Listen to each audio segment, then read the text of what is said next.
hello po mga kalingap. Welcome back sa ating channel. So, ngayon kasama po natin si Kuya Brooks, si Kalingap Dan, at saka si Jenny. Si Dins ay nasa likod ang ating cameraman. At sila Mama Gemma nandyan lang po yan sa paligid. So, meron tayong pag-uusapan ngayon at hindi pa po alam ni Kuya Brooks to. Isa to sa rason kung bakit umuwi na rin po ako dito sa diet. So, magpapaalam lang po kami kay Kuya Brooks dahil may desisyon na kami ni Kalingap Dan.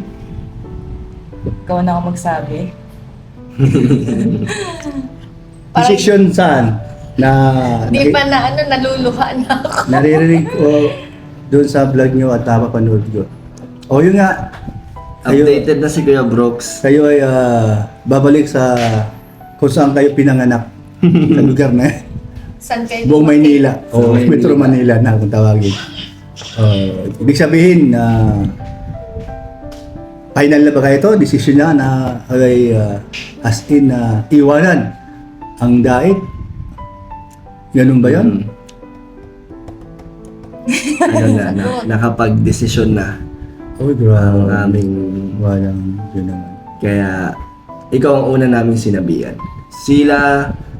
Si Kalinga Prab, nagsabi na ako, pero magpupunta pa kami ni Hana doon para magpaalam ng formal, pati kay Kuya Bal.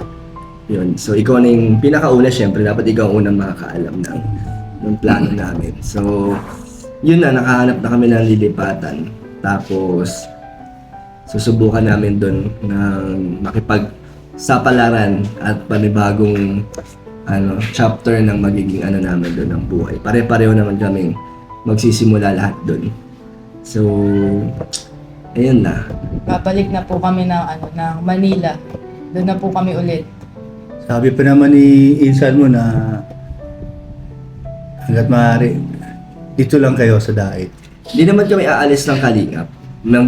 Mag-iiba lang kami ng lugar.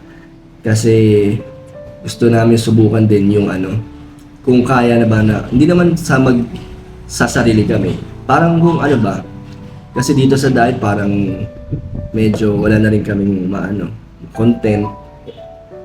Medyo mahina na rin yung views ko. Na rin, kailangan kong sumubok ng ibang paraan. Baka mag-grow pa kami. So, wala namang nawawala din sa pagsubok namin. Ganon. Pwede namang dito tumira, maging residente kayo ng daig, pero pwede namang dumayo para mag-charity. Yung ginagawa ni Tito Balmo. So, yun. Kaso, ang problema kasi, dalawang renta kasi ang binabayaran namin. Yung isa sa mga dahilan kung bakit nag-isip kami sa Manila kasi bibitawan na namin yung isa dito sa mga nirerentahan namin. Naisip ko na rin yun. And yun nga, sila Manip, di ba, umuwi-uwi.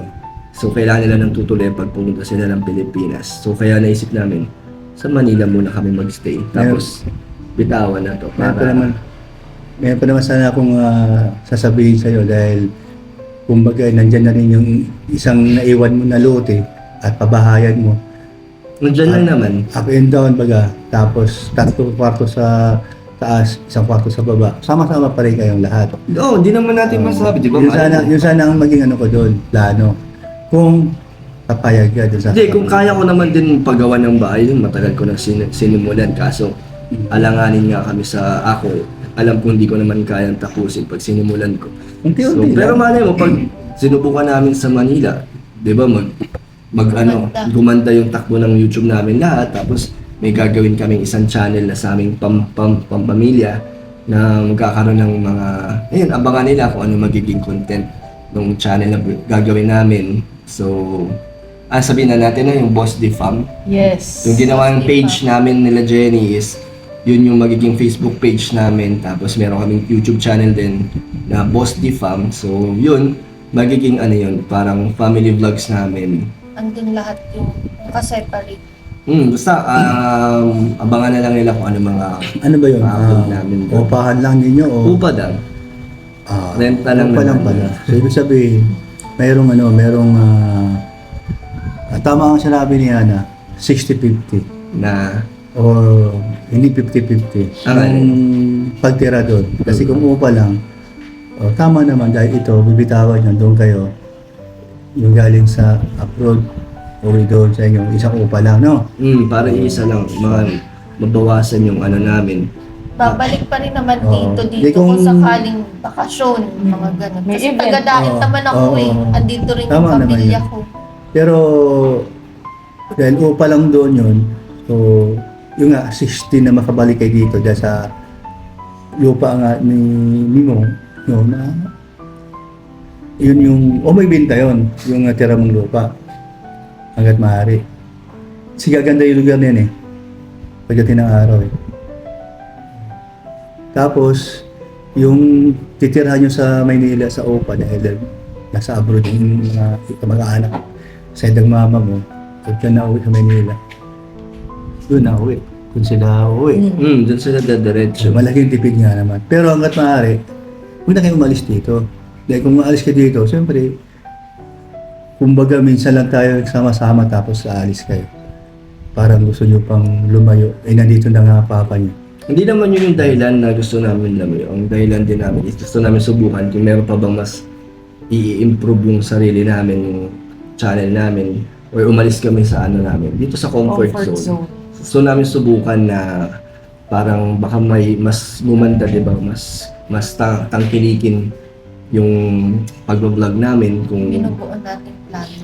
kung ano, susubukan lang. Tsaka namin. hindi naman, lahat naman ng plano namin ni Kuya, kasama kayo ni Tita Elena. Siyempre, si Mama kasi nasa amin siya. Pero kung ano man mangyari, siyempre, kasama ka doon, hindi ka naman mawawala. Para sa ating lahat naman itong gagawin natin. So si Lina hindi siya ma-out of place. Siyempre. O, kasi minsan nag-iisip yun eh. Pwede nga kayo pumunta doon. Oo, welcome na welcome kayo doon. Na iwanan daw siya.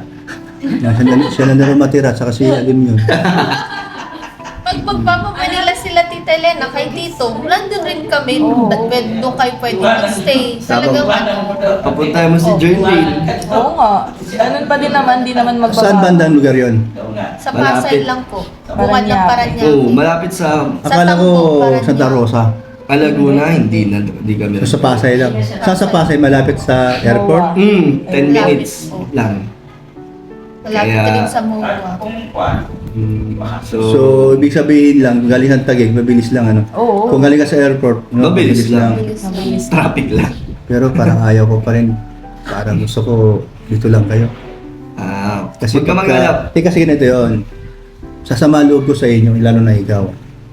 Kasi yung decision mo, pabigla-bigla. Kaya nagagalit ako kayo minsan, di mo lang alam yun.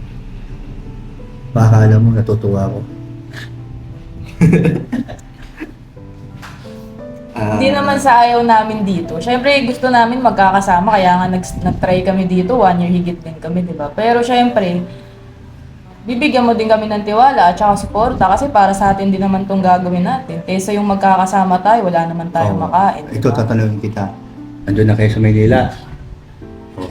Siyempre, kung humina pa yung views mo sa vlog mo, babalik ka doon sa dati yung trabaho. Mag-asawa kayo, dalawang girls. Yun ang lumalabas, di ba? So, kung dito kayo, magtiyaga lang, sabi nga ni Insan mo, Rob, susuportahan ka nga eh.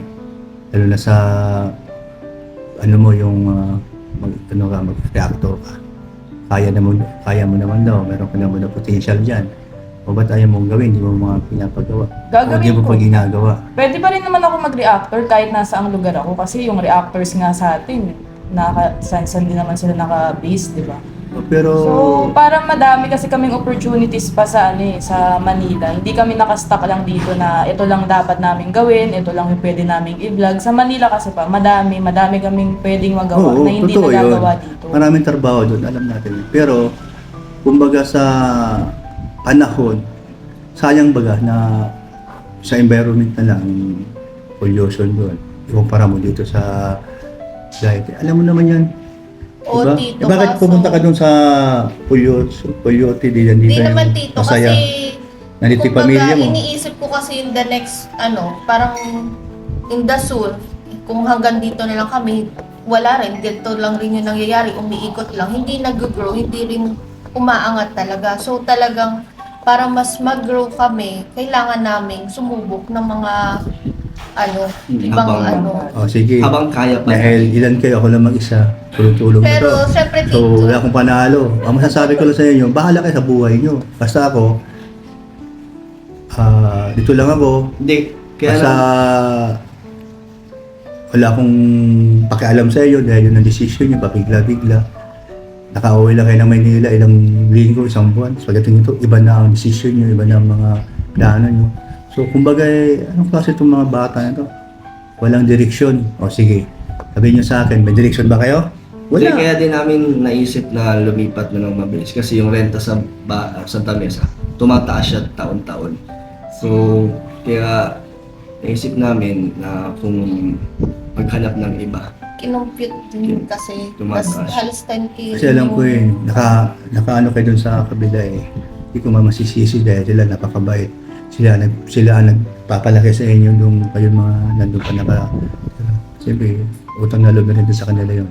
Kaya para sa akin, hindi mapaghindihan. Pero, bakit di maghanap na mura pa doon para sa kanila?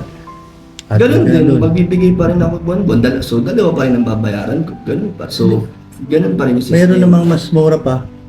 Na may Di mga, Wala nang mura sa saluhan eh. Di lang naman din dahil dun pa, di lang naman dahil sa kanila kung bakit kami magsistay dun. Sariling desisyon namin. Yung kumbaga, pwede naman talaga kami dito pa, pero isipin mo na lang nakasustain lang tayo, ganito lang buhay natin. Pero kung makikipagsapalaran kami, malaki yung chance na mas gumanda pa buhay natin. Hindi naman natin masasabi. Gusto namin subukan. Nag-try naman kami dito, ilang taon naman Yun natin na. kami dito, di ba? Kasi So, ito yung nangyari. Sa mga nangyayari ngayon, di ba, sabihin na natin na malaki din talaga yung pinagbago sa akin YouTube. So, ayoko naman sabihin na hanggang doon na lang ako. Gusto ko din subukan na baka meron pa. Baka meron na naman bagong sumuporta sa gagawin namin bagong plano. Baka mas tangkiligin. Eh di, damay-damay pa rin kayo doon. Kasi isa sa dahilan kung gusto namin, kaya kampante kami umalis dito. Kasi wala ka naman ng problema sa tirahan. So, kaya stable ka na dito ni Tita Naintindihan ko Elena. yun. Kaya sila yung yung babayaran. suporta na kailangan nyo, pwede kami tumulong kasi may bahay ka na dito.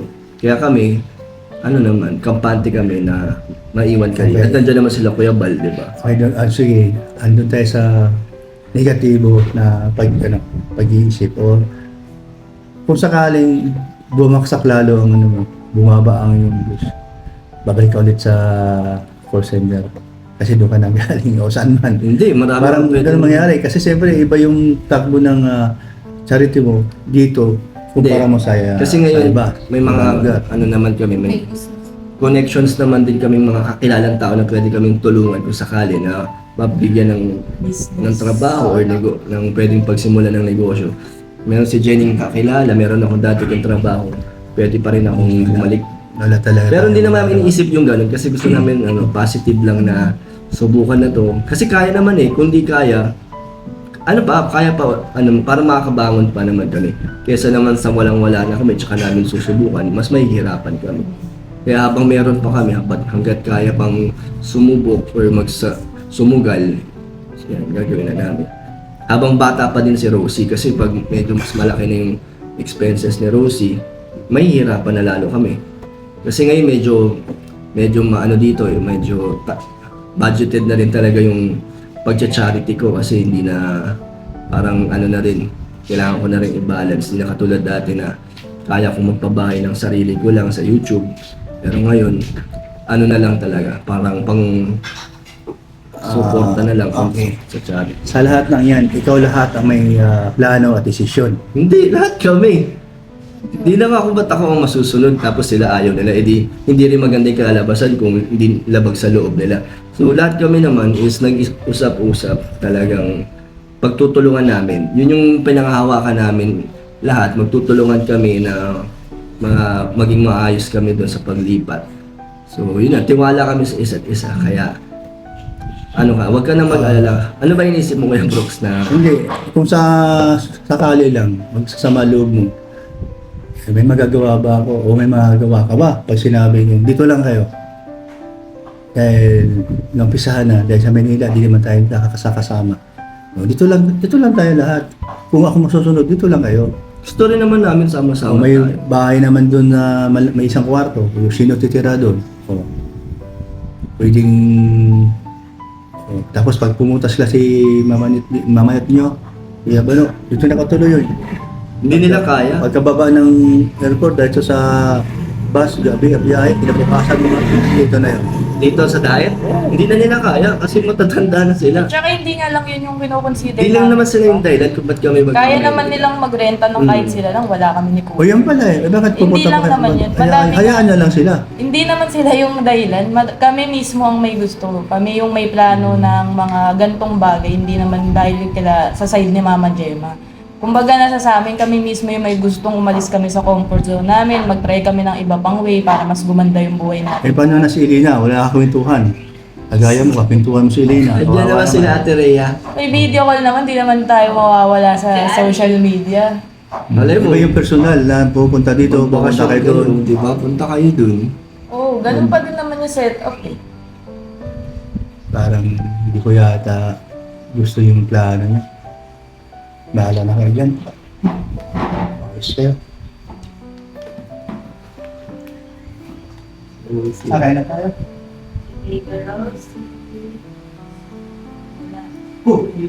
Umulan?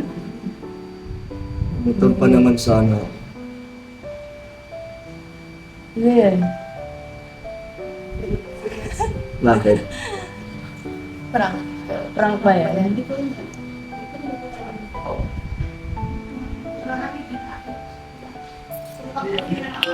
Maya na tayo mag-explain. So yun guys, meron kaming bagong channel nila Kalingap Dan, Boss D Fam. May FB page na po siya sa mga hindi nakaka-follow. Yan. Follow na po kayo. Yes. And magkakaroon din po ng YouTube channel yun. So abangan niyo po ang aming first upload po doon. Maraming ano doon for good vibes, family vlog, tapos may mga gagawin din kaming mga basta pampagod, mga pangpasaya po to sa sa inyo. Ikaw laban ng sinasabihin. yun, nasabi na niya. Ganun lang din. Kinakabahan si Meron ano. Jenny. Good, more on good vibes. Pero syempre dapat, Pero ayan sabi. Sorry. okay na, yun lang, more on Nawawala sa Then, wisyo ah. Ang sasabihin ko kasi, malaki din ang adjustment ni Jenny kasi si Tiona mag-move dun sa magta-transfer doon. Every year nagta-transfer si Fiona sa kung tutuusin talaga. Pero Tawag kasi, ako naman sa side ko kasi, may point naman din yung kumbaga, ako kasi ayoko magstay, gigil akong umangat, gigil akong Sumugal. hindi, umugal. Tsaka kasi, syempre ayokong bigyan ng hanggang dito lang tayo na sustain lang yung ayokong mabigyan yung si Fiona at si Rosie na ganun lang. Kahit pa paano, mataas yung pangarap ko sa anak ko. So talagang susugal ako na gagawin ko yung best ko kung saan ako mas mag-grow. Yun naman yung point ko. So, yun naman yung sa akin. Kasi kung dito naman, okay naman, maintain naman, mababa yung expenses. Kaso, paano kung di ko na mabigyan? Siyempre, kahit pa paano yung mga bata, may pangarap rin na, Mami, gusto ko ng ganito. Mami, gusto ko makapunta. Hindi ko maibigay. Ang magagawa ko? Siyempre, nakakaawa din. Kahit habang maaga pa. Try na. Habang hindi pa ganun kataas yung expenses, talagang gagawin ko lang makaipon. Ma-maintain yung financial ko. Ano lang naman, susubukan natin, di ba? Pwede naman balik dito. Wala naman tayo magpapaalam talaga na hindi na tayo babalik dito. Parang susubok lang tayo ng panibago. Babalik talaga tayo dito kasi bakasyon. Andito pamilya Oo. ko. Tsaka hindi naman Parang ito yung province natin. mawawala sa Kalingap. Kalingap pa din po kami. At syempre, pag may mga event ng Kalingap, mga big event, yung mga ball, birthday ni Kuya Brooks, o anong mga event dito, syempre pupunta pa rin po kami dito. Kumbaga, makikipagsapalaran lang po talaga kami sa Manila ngayon. Kaya samahan niyo po kami. Ilang sa palaran, mga ngarap rin. Mga ngarap din po kami. Sama-sama po tayo doon. Paano na? So, ikaw nang bala. So mamaya mag-explain tayo sa inyo. Sa ngayon, kakausapin muna natin si Kuya Kumbaga, Brooks. si Tito kasi pa siya, nabigla pa sa sitwasyon. Sa balikan doon. Nag-a-adjust pa lang yan. Pero sama-sama, buo pa rin po kami kahit anong mangyari. Pipiliting magkaunawaan, magkaintindihan. Maintindihan din po kami ni Kuya Brooks. Sana yung mga viewers po natin, maintindihan din po yung magiging desisyon namin. Oo. May explain din po namin sa inyo lahat-lahat kung bakit namin na pagdesisyonan to. Madami po kaming kino-consider, hindi lang po yung pagtitipid, hindi lang po about sa pera. Madami po. Lalo na po sila, syempre may pamilya na. So, maintindihan nyo din po kami. Yung future, syempre. In the long run guys, kasi syempre dito na maintain naman po pero hindi lang po hanggang dito ang pangarap namin sa buhay. Madami pa po kami pangarap pati sa magulang namin. So kaya magta-try kami, kailangan lang po ng lakasan ng loob. At maswerte kami kasi kaming apat po, determined po talaga kami na iisa lang ang plano namin and sumubok kami. So sana guys, supportahan niyo po kami and magtiwala din po kayo sa amin.